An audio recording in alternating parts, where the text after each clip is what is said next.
He was just trying to finish his shift in peace. That was all Marcus Johnson had asked of that Tuesday night. A quiet end to a long day. A slow walk to his car through the flickering amber glow of the parking lot lights, and the 40-minute drive home, where the radio would be just loud enough to keep him awake. He wasn't looking for trouble. He never had been. In 40 years of living, Marcus Johnson had made a quiet science out of keeping his head down, doing his work, and going home. But some nights have a different idea. Some nights reach right into the middle of your routine and rearrange everything, and the man who walks back to his car is not quite the same man who parked there that morning. Marcus didn't know it yet, but that Tuesday was going to be one of those nights. He spotted her from across the lot, a young woman, maybe 18, maybe a little younger, standing between three guys who had arranged themselves around her the way wolves arrange themselves around something smaller. Her chin was up, her hands were at her sides. She wasn't running, but she wanted to. And not a single person in that lot was moving toward her. Not one. Marcus set down the bag he was carrying. He took a breath, and then he walked over. Because that was the only thing a man like him knew how to do. The town of Kellerton, population just under 22,000, sat in the flat middle stretch of the state, like a place that had never quite decided what it wanted to be. It had the bones of an old mill town, wide main streets, a courthouse with a cracked stone facade, storefronts that had cycled through a dozen different owners across as many decades. But it also had the nervous energy of a place that had recently discovered it was close enough to a larger city to attract new people and new money, neither of which had arrived cleanly or without friction. There were neighborhoods where kids rode bikes until dark without being called in, and there were corners where nobody walked alone after 10. Marcus lived in the middle ground, on a street of modest houses with small lawns, where the neighbors kept to themselves but still waved when they passed. He had lived there for 11 years, since he and his wife Diane had bought the place together and spent an entire weekend painting the kitchen, a yellow that she had loved and that he had grown to love by association. Diane had been gone for 6 years now. Breast cancer, caught late, fought hard, lost quietly. Their son, Deshaun, had enlisted in the army 2 years after his mother passed, partly out of grief, partly out of purpose, the way young men sometimes step toward structure when the ground beneath them goes soft. Marcus didn't blame him. He understood it. He just lived alone now, in the yellow kitchen house, and made peace with the silence the best he could. He worked the evening security shift at Hartwell's Grocery, a regional chain with 4 locations in the county. His shift ran from 3 in the afternoon until 11 at night, which meant he arrived home in the dark, ate whatever he had left over from the night before, and watched half an hour of television before his body gave out. It was not the life he had imagined at 22, but it was a good life, honest, stable. And Marcus Johnson was, above all else, an honest and stable man. Everyone who worked at Hartwell's knew it. The cashiers called him Mr. Marcus, even though he'd told them 100 times that plain Marcus was fine. The stock boys left a cup of coffee by the security desk on cold nights without being asked. The store manager, a harried woman named Linda, once told him in the break room that he was the only person in the building she trusted completely, and she'd said it with such plain sincerity that Marcus hadn't known what to do with it, except nod and thank her. He had no enemies. He had no feuds. He had never, in his adult life, raised a fist at another person, and the last time anyone had raised a fist at him was so long ago he could barely place the year. He was not a man who attracted conflict. But conflict, on certain nights, does not wait to be attracted. The Hartwell's parking lot sat at the edge of a larger commercial strip, and its far corner. The section under the broken light that maintenance had been promising to fix for 3 months had become an informal gathering spot for teenagers and young men in their early 20s who had nowhere particular to be and a surplus of restless energy. Most of the time they were harmless. They sat on hoods of cars, played music from phone speakers, argued about things that mattered deeply at that age and not much at any other. Marcus had chased them off a few times, but always with a word, never with a hand. They had learned to read the look on his face, the way animals learn to read weather, and they generally cleared out before he got close. That Tuesday, the corner was occupied by three of them: Kyle Brandt, Tyler Hess, and a third one everyone called Decker, young men in their early 20s who worked intermittently, drank consistently, and spent their idle hours probing the edges of whatever they could get away with. They were not organized. They were not dangerous in any calculated way. But they were the kind of young men who, in a group, become something worse than any of them would be alone, and they had picked that particular night to test that particular theory on a particular girl. Her name was Ava Reed. She was 18 years old, 5'4", with dark hair pulled back under a helmet that she'd clipped to the side of her second-hand motorcycle, a mid-90s Kawasaki that she'd spent most of her junior year savings restoring herself, piece by piece, in her father's garage. She was dressed plainly: worn jeans, a gray hoodie, work boots, with a scuff across the left toe. She looked like a girl who had stopped for gas on her way somewhere, which was exactly what she was. She had no logos on her jacket, no patches, no insignia of any kind. Nothing that would tell the three young men in the corner of the parking lot that they had picked the single worst possible person in Kellerton to make an enemy of. But they didn't know that yet. And neither, for that matter, did she know that the tired-looking security guard, walking out of the grocery store at the end of his shift, was about to change both their lives. It started the way these things always start: small enough to be deniable, just large enough to sting. Kyle Brandt said something about the motorcycle as Ava walked past, his voice pitched just loud enough for her to hear.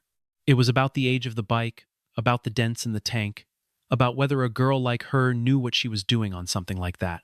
It was the kind of comment designed to produce exactly one of two reactions: laughter, if the girl played along, or discomfort. If she didn't, Ava did neither. She kept walking. That was the wrong answer, from their perspective. Tyler Hess stepped sideways, just enough to narrow the gap between where she was walking and where she wanted to go. It was subtle. It was deliberate. Ava adjusted her path. Decker adjusted with her. She stopped. She turned around and looked at all three of them with the flat, clear-eyed expression of a girl who had been raised around men who knew exactly how dangerous they were and had never needed to announce it. She said, very calmly, that she'd like to get to her bike. Tyler smiled. Kyle said something that made Decker laugh. Ava's jaw tightened, but she held her ground. There were 8 or 9 other people within eyeshot of what was happening. A man loading groceries into his trunk glanced over, then went back to his bags. A woman sitting in an idling car looked up from her phone, assessed the situation with the practiced speed of someone who had learned when things were her problem and when they were not, and looked back down. A teenage boy near the entrance watched for a moment, then went inside. Nobody moved. Nobody spoke. The parking lot held its breath in that particular way, that public spaces hold their breath when something is happening that everyone can see and nobody wants to be responsible for. It is not always cowardice. Sometimes it is calculation. Sometimes it is exhaustion. Sometimes it is simply the very human and very understandable instinct to protect the life you have built by not stepping into someone else's fire. Marcus Johnson understood all of that. He had felt it himself, on other nights, in other parking lots. The difference was that understanding it had never been enough to keep him from stepping forward anyway. He had seen it from across the lot, as he was heading toward his car. He'd stopped walking. He stood there for a moment, just long enough to take full measure of what he was looking at, to make sure he wasn't misreading the situation, to give the universe one last chance to resolve it without him. It didn't. He set down his bag by the rear wheel of a parked truck, straightened his jacket, and walked toward them with the unhurried stride of a man who had already made up his mind. He was 40 years old, 6'1", broad across the shoulders from years of work that involved more physical labor than the title of security guard implied. He wasn't imposing in the way that made people cross the street, but he was solid, present, the kind of man who, when he moved toward you with a settled look on his face, made you recalibrate your assumptions about the evening. He reached the edge of the scene and stopped. He looked at the 3 young men. He looked at Ava. He said 4 words.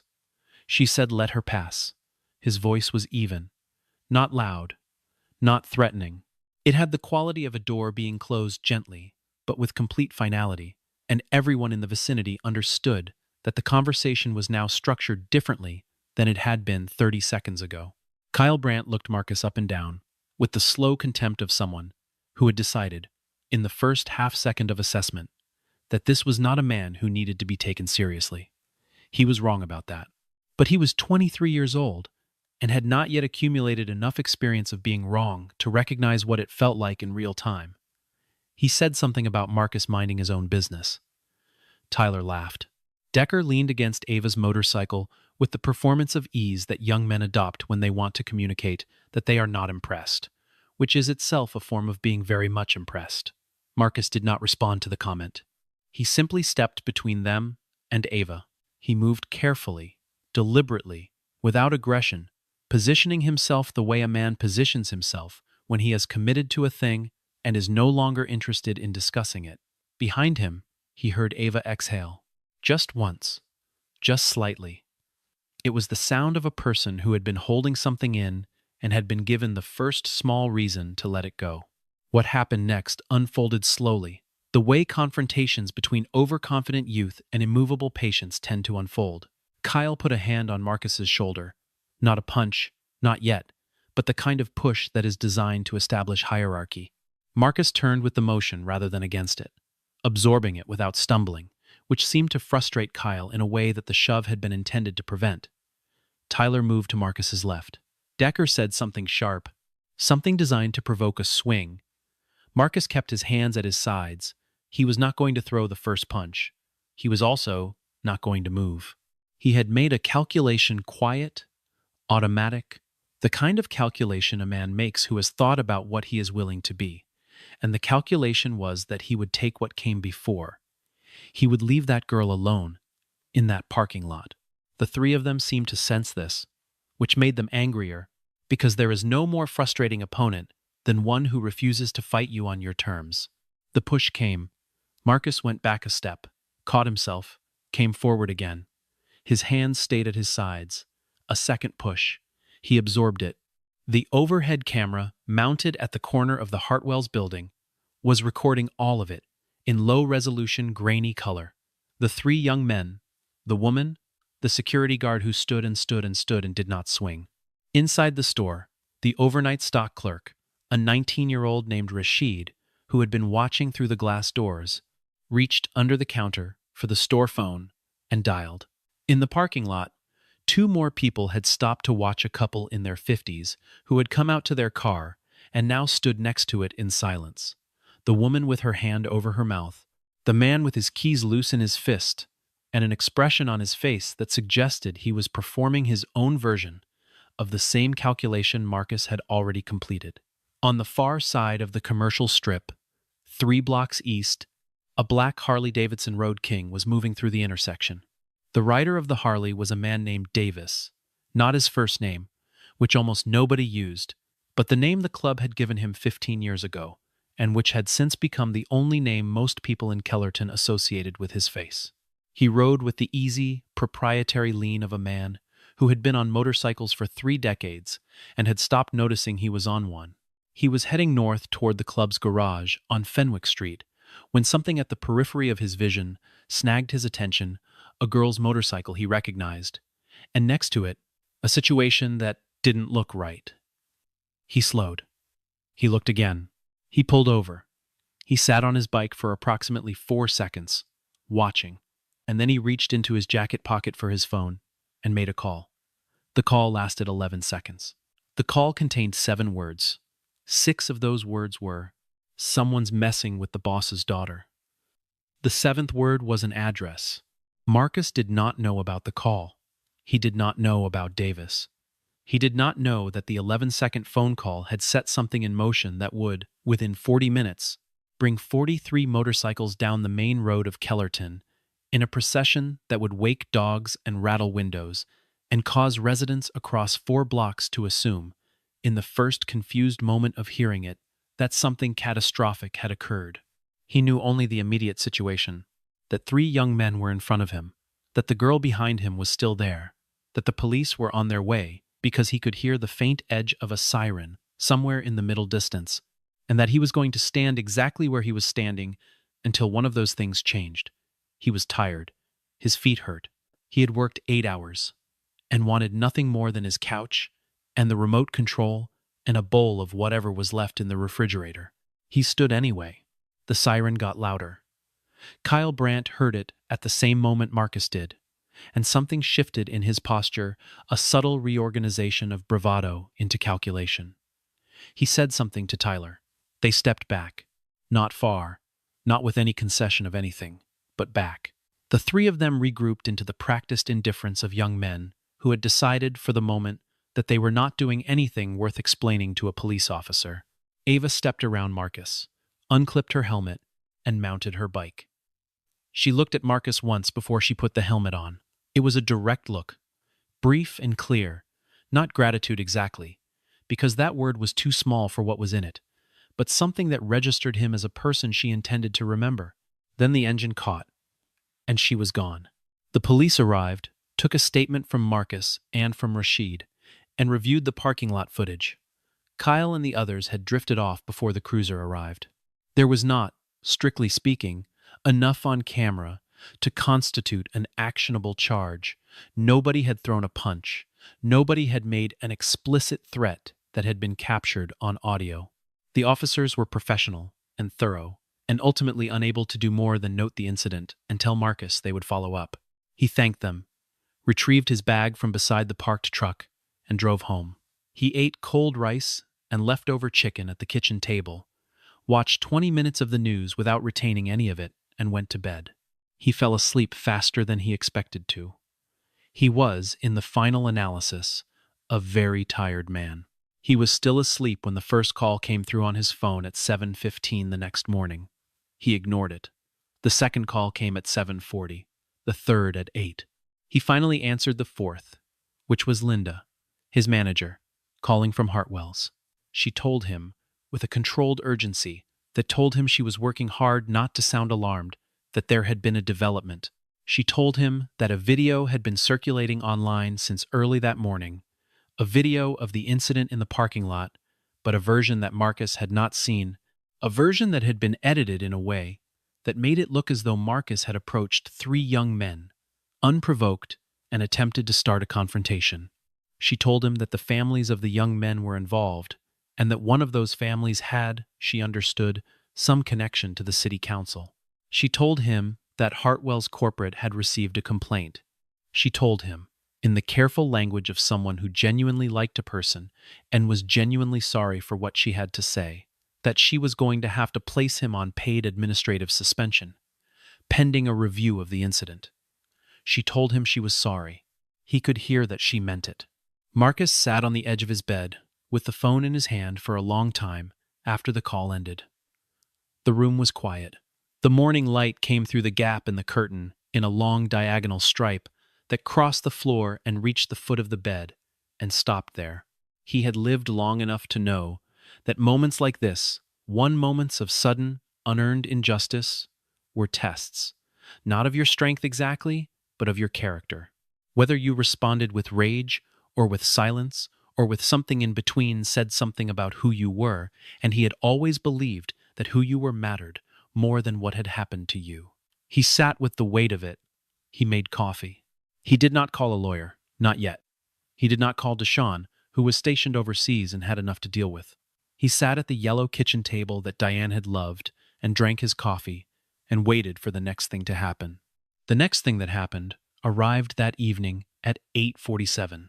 Marcus heard it before he saw it, a low sustained rumble that grew from a murmur to a presence, to something that shook the single-pane windows in their frames.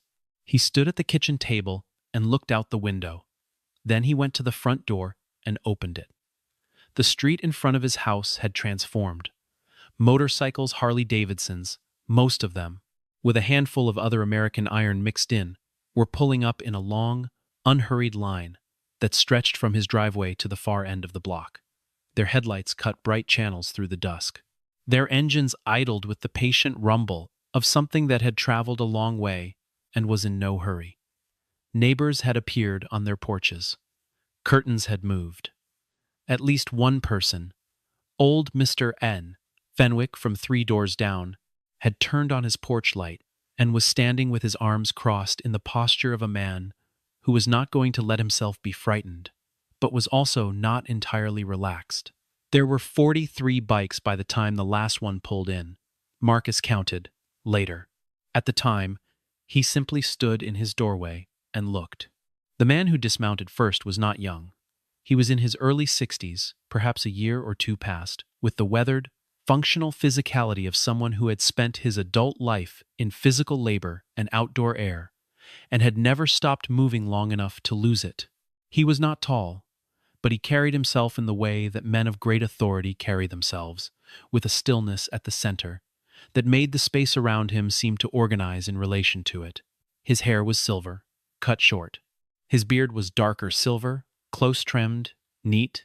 He wore a leather jacket that had more miles on it than most cars, and on the back of it, large and clear, was the insignia of the Iron Valley Riders, the largest and most established motorcycle club in the state, with chapters in 6 counties and a reputation that had, over 30 years, passed from feared to respected to something beyond both. His name was Victor Reed. He was Ava's father, and he walked up the front path of Marcus's house with the measured pace of a man who had been waiting a long time to arrive somewhere. Marcus held the door open. He didn't speak. He wasn't sure what there was to say. Victor Reed stopped at the foot of the porch steps and looked at Marcus with an expression that was not threatening, and was not warm, and was not anything Marcus could easily categorize. It was the expression of a man doing something very careful with his face, keeping it neutral, while something underneath it was moving and shifting and trying to find form. He said, "Marcus Johnson?" His voice was low and textured, the kind of voice that came from decades of making itself heard over engine noise. Marcus said yes.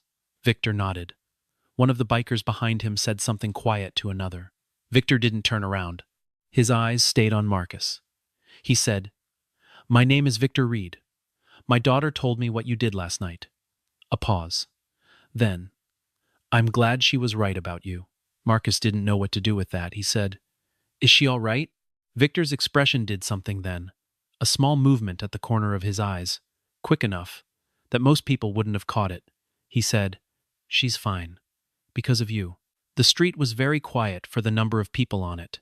They sat on the porch, just the two of them, while the riders held the street in their patient, rumbling silence. Someone had brought a folding chair from a saddlebag and set it on the steps. Victor sat in it. Marcus sat on the porch railing. A neighbor's dog barked twice somewhere and then went quiet. Victor Reed did not make small talk. He was not, by nature or by history, a man who used words to fill space. He used them the way a craftsman uses good tools deliberately and only when necessary. He sat for a moment and looked at the street.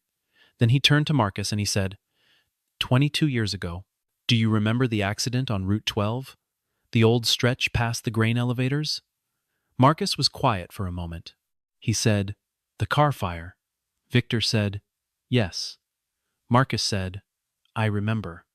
He said it simply, as though he were confirming the weather from a particular morning, because that was how the memory lived in him, not as a dramatic chapter, but as something he had done, and then set down and moved on from. He had been 18 years old. He had been driving home from his after-school job at an auto parts store. He had seen the car veer off the road and strike the guardrail and catch fire. He had pulled over. He had gone to the car. He had pulled the man out through the window before the fire reached the interior. He had sat with the man on the gravel shoulder until the ambulance came. He had given a statement to a highway patrol officer and driven home and told his mother what had happened and eaten dinner. He had never seen the man again. He was looking at him now. Victor Reed sat on the folding chair on Marcus Johnson's porch and let the silence carry the weight of what he was saying, which was this: that he had been the man in the burning car. That he had been driving too fast on a stretch of road he knew too well, which is how accidents happen to people who are careful about roads they don't know. That the accident had broken 3 of his ribs and collapsed a portion of 1 lung and burned the outside of his left arm from the elbow to the shoulder in a pattern of scars that he still carried. That he had been told, in the hospital, that without the 18-year-old boy who pulled him from the car, he would have burned. That he had tried twice in the years that followed, to find that boy, first through the highway patrol report, then through a private contact who owed him a favor, and both times had come up empty, that he had never in 22 years stopped thinking about it, that he had never in 22 years been able to do what a man is supposed to do when someone saves his life. He had never been able to say thank you. Marcus listened to all of this, with his hands folded in his lap and his eyes on Victor Reed's face. When Victor finished, the street was very quiet, so quiet that Marcus could hear, from somewhere in the block, the sound of a television through an open window. He thought about what to say. He said, "You didn't owe me anything. Nobody owes anybody anything for doing what's right." Victor looked at him for a long time after that. He nodded once. He said, "Maybe not, but I owe you this. You're a good man, Marcus. And you've been treated like one tonight, which I know isn't always how it goes. And I'd like to change some of what's happened to you, if you'll let me." Marcus asked him what he meant. Victor told him. The situation with his job was not, as Marcus had feared, as settled as it seemed. The video circulating online was a problem, but it was a solvable problem because there were 3 other cameras in and around that parking lot that had captured the same incident from angles that the edited version had carefully omitted. Davis, who had been present at the far edge of the lot, had taken his own footage on his phone before making his call. Rashid, the stock clerk, had been watching from inside the store and had agreed to make a formal statement. The couple in their 50s, their names were Gerald and Patricia Morrow, who had lived in Kellerton for 31 years, and had the kind of civic credibility that comes from 3 decades of voting and serving on the library board, and knowing everyone at the Chamber of Commerce, had also seen everything and were prepared to say so. Victor had, in the preceding 24 hours, made it his business to collect all of this, not through intimidation, through the steady, methodical application of influence that comes from being a man who has spent 30 years building relationships in a community, even an unconventional one. He had made calls. He had asked questions. He had, as he told Marcus, simply talked to people, and people had talked back. The fuller video, assembled from all available angles and posted without commentary, moved through the community that night and the following morning with the speed and clarity that the edited version had counted on, never encountering. It showed, unambiguously and in chronological order, exactly what had happened. A young woman approached by 3 men, a security guard intervening, a security guard absorbing shoves without retaliating, a security guard standing his ground for 11 minutes until the police arrived. It showed nothing that required interpretation. By noon the following day, the Hartwell's corporate office had received 17 calls from community members, including 2 from city council members, including Gerald Morrow's brother-in-law, who sat on the zoning board and had a very long memory for things done to good people. Linda called Marcus at 12:45. She told him the suspension was lifted. She told him his job was waiting. She told him she was sorry again, and he told her again that he heard it. Victor Reed, meanwhile, was not finished. He had, in the weeks before his appearance on Marcus's porch, made inquiries about the security company that contracted with Hartwell's. It was a regional firm, 2 locations, profitable but under-leveraged, run by a man named Garrett, who had built it steadily over 20 years and was now, at 68, beginning to look for a managed exit. Victor had, through a business associate in the county, made Garrett an offer, a fair offer, competitive and clean, the kind that comes without conditions attached. The offer was accepted within the week. Victor became the new principal owner of Kellerton Security Services on a Thursday morning in late November, in a transaction that was noted in the county business registry and attracted no particular attention because it was, on its surface, simply a business acquisition. The first thing Victor did as owner was call a meeting of all employees. He told them that their wages were being increased by 15%, effective immediately. He told them that the health benefit package was being expanded. He told them that a review of scheduling practices had identified several inefficiencies that, once corrected, would result in better hours for night shift staff. He did not mention Marcus by name. He did not need to. Marcus was offered the position of operations manager for the Kellerton branch. He sat with the offer for 3 days. He thought about what it meant to accept something from a man who felt he owed you. He thought about the difference between a gift and a recognition, and whether there was a way to tell one from the other from the inside. He talked to nobody about it, which was his habit in matters he was working through. On the fourth day, he called the number Victor had given him and said, "I'll take the job if it's a job I've earned. I won't take it if it's anything else." There was a pause on the other end. Victor said, "You've been doing the work for 15 years. The title is just the rest of it catching up." Marcus thought that was a fair way to put it. He said yes. He had not anticipated Ava. He had, if he was honest with himself, assumed that once the immediate situation was resolved, the connection would taper off, the way most connections between strangers do, cordially, gradually, without drama. What he had not accounted for was that Ava Reed was not a person who let things taper off. She appeared at the Hartwell's parking lot on a Saturday morning, 2 weeks after the incident, on her restored Kawasaki, with a covered dish from a diner 4 blocks away, and sat on the hood of his car during his break and talked to him for 40 minutes about the engine work she'd done on the bike, and the community college automotive program she was considering, and the tension between what her father wanted for her and what she was beginning to understand she wanted for herself. Marcus listened. He said little, at first, because that was his nature, but she was easy to listen to, direct and curious in the way that young people are when they have been raised with enough security to be genuinely interested in the world, rather than merely defending themselves against it. She came back the following Saturday, and the one after that. They talked about different things each time, about work, about ambition, about grief. She had lost her mother too, though differently, to a departure rather than a death. When Ava was 9, about what it meant to be the daughter of a man the world had decided was intimidating, and what it meant to be the son of a woman the world had been too busy to notice. Marcus told her things he hadn't told anyone in a long time.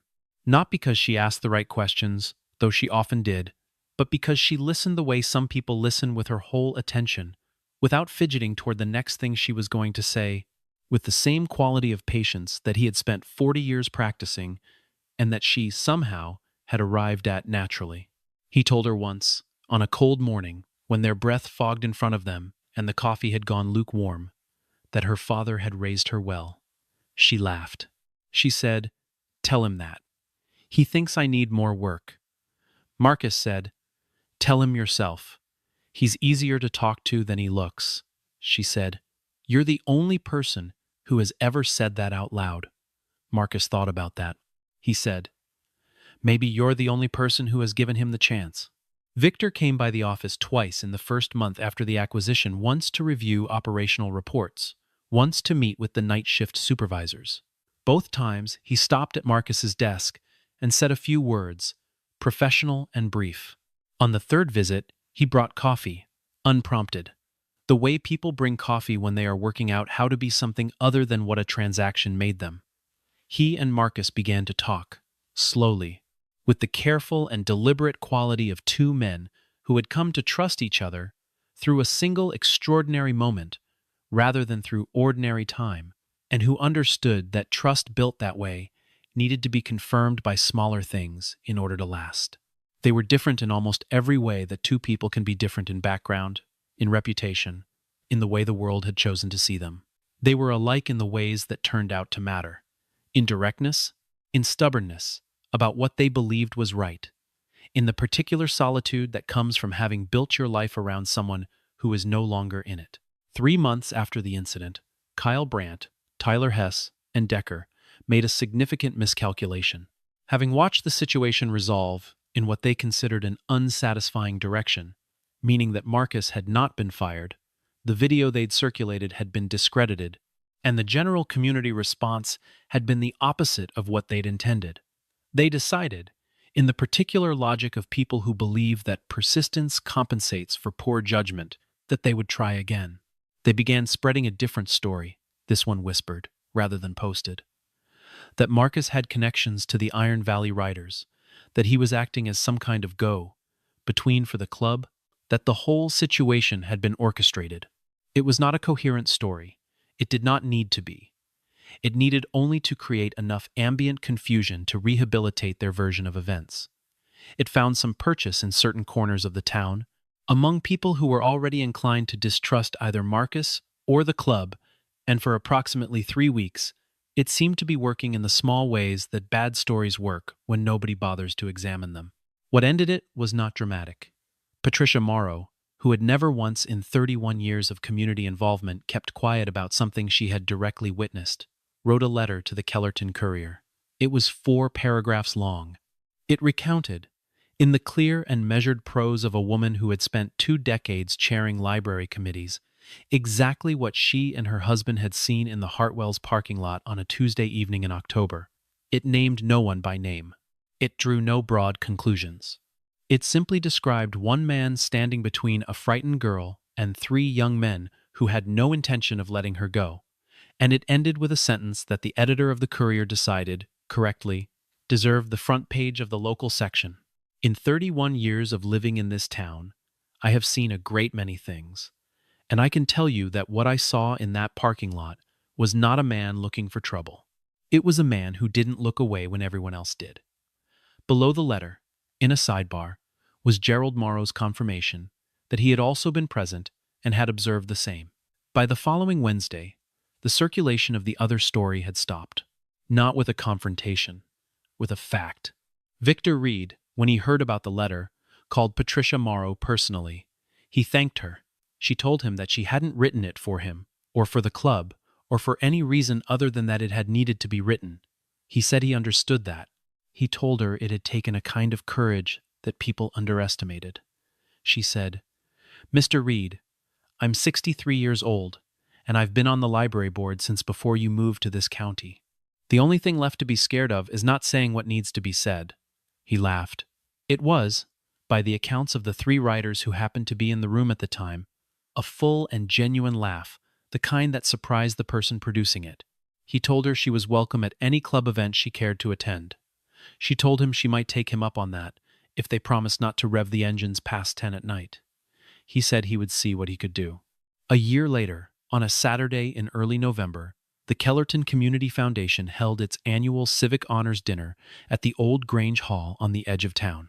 The hall had been there since before the Second World War, and it smelled, pleasantly, of old wood and the accumulated residue of 100 years of communal meals and gatherings, and the specific kind of collective hope that causes people to keep showing up to the same building, decade after decade.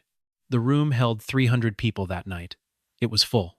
Marcus sat in the 3rd row, in the good jacket he'd bought when Deshawn graduated from basic training, and tried to be the least conspicuous person in a room that was currently, awkwardly, paying him a lot of attention. Deshawn had gotten emergency leave, something Victor had quietly facilitated through a contact whose connection to the appropriate office Marcus had chosen not to examine too closely, and was sitting beside his father with appropriate office. Straight posture of a man in service, and the loose, private smile of a son who was proud and trying not to let it show too much. Ava was there, in a blue dress that had surprised her father enough that he had mentioned it twice, seated 2 rows back with a friend from her automotive program. Victor sat in the back of the room, in the aisle seat, in the way of a man accustomed to knowing where the exits are. The Citizen of the Year award had been given, in previous years, to people who had built things, a community center, a scholarship fund, a mentorship program with measurable outcomes, and organized committees. It had never been given to someone for the thing it was being given to Marcus for, which was simply as Linda explained from the podium, reading from notes she had written herself and revised 4 times the accumulated daily practice of being someone who looked out for other people, whether or not anyone was watching, whether or not it cost him something, whether or not he knew them, whether or not they could return the favor. She listed, without sentiment, the specific instances she knew about, which did not include the ones she didn't. The late nights he had walked elderly shoppers to their cars in the rain, the half-dozen times over 15 years he had noticed something wrong with an employee and quietly made sure they had what they needed. The morning 3 years back when he had sat with a crying young cashier for his entire break because she had nowhere else to sit and no one else to talk to. The October evening when he had walked across a parking lot toward something that was not his business and had made it his business anyway. She said, "We don't usually give this award for that kind of thing. Maybe we should do it more often." The room was quiet, and then it was not quiet. Marcus stood at the podium with the plaque in his hands and looked out at the room for a moment, at Deshawn in the third row, at Ava in the fifth, at Victor in the aisle at the back, at Linda at the side of the stage, at Gerald and Patricia Morrow near the center, at the 270-something faces of people he mostly knew and some he didn't. All of them turned toward him with the particular quality of attention that a room gives to someone it has decided it wants to hear from. He cleared his throat. He said he hadn't prepared anything, which was true. He said he appreciated it, which was also true, but felt insufficient for what was in the room. He stood with it for a moment. He looked down at the plaque. Then he looked up. He said, "The only thing I want to say is this. Doing the right thing doesn't depend on knowing who's in front of you. It doesn't depend on whether they can do something for you in return. It doesn't depend on what they're wearing, or who their father is, or whether anybody is watching. If someone needs help, help them. You can ask questions later." He paused. He looked at the plaque again. He said, "My wife used to say that good things take their time. I think she was right about that." He stepped back from the podium. The room stood. From the back, Victor Reed stood first, already on his feet, before the man beside him had fully registered what was happening. He did not clap the way men in rooms usually clap, with the automatic rhythm of social participation. He brought his hands together with intention, slowly, looking directly at the stage, with the expression of a man paying a debt he had carried for a very long time, and finally, in the only way available to him, setting it down. Ava was on her feet beside him in a moment, and Deshawn beside his father, and then the room had fully risen, and the old Grange Hall on the edge of town was full of the sound of 300 people trying to say something that the occasion didn't have a better word for. Afterward, in the parking lot, in the cold November air that carried the smell of approaching winter, the 43 motorcycles reassembled.